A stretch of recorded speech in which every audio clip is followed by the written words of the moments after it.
Un témoin des collectes d'organes en Chine se trouve actuellement dans les bureaux de l'immigration suisse. Nejet Abouderihimou travaillait dans une prison du nord-ouest de la province du Xinjiang. Son travail consistait à amener les prisonniers de leurs cellules vers le lieu de leur exécution. Mais selon The Epoch Times, ces exécutions n'étaient pas conventionnelles. La police tirait sur les prisonniers de façon à ne pas les tuer, pour que leurs organes soient en parfait état pour être prélevés et vendus pour des greffes.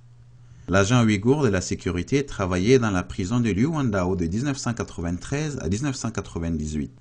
Dans un entretien récent avec le journal suisse Le Matin, Abouderihimou a déclaré, je cite, « J'ai vu de nombreuses scènes de torture. Un appareil électrique sur les parties génitales des femmes, les chocs électriques, les hurlements. » Abouderihimou s'est enfui du Xinjiang en 2006. Sa demande de réfugié en Norvège a été rejetée et en attendant que sa demande soit examinée en Italie, il s'est enfui vers la Suisse après s'être senti menacé lorsqu'un Chinois l'a photographié dans un camp de réfugiés italiens. Jusqu'à présent, les autorités suisses semblent peu désireuses de traiter le cas d'Abouderihimou. Elles s'en tiennent rigidement à une réglementation de l'Union européenne exigeant que le pays d'entrée examine les réclamations des demandeurs d'asile. Dans le cas d'Abouderihimou, l'Italie doit examiner ses déclarations et il sera soit renvoyé là-bas, soit déporté en Chine.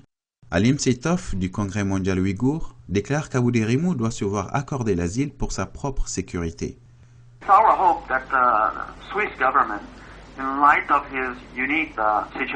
Notre espoir est que le gouvernement suisse, à la lumière de cette situation exceptionnelle, lui accorde l'asile politique. Le renvoyer en Chine équivaudrait à le condamner à mort. Le gouvernement chinois l'exécutera tout simplement.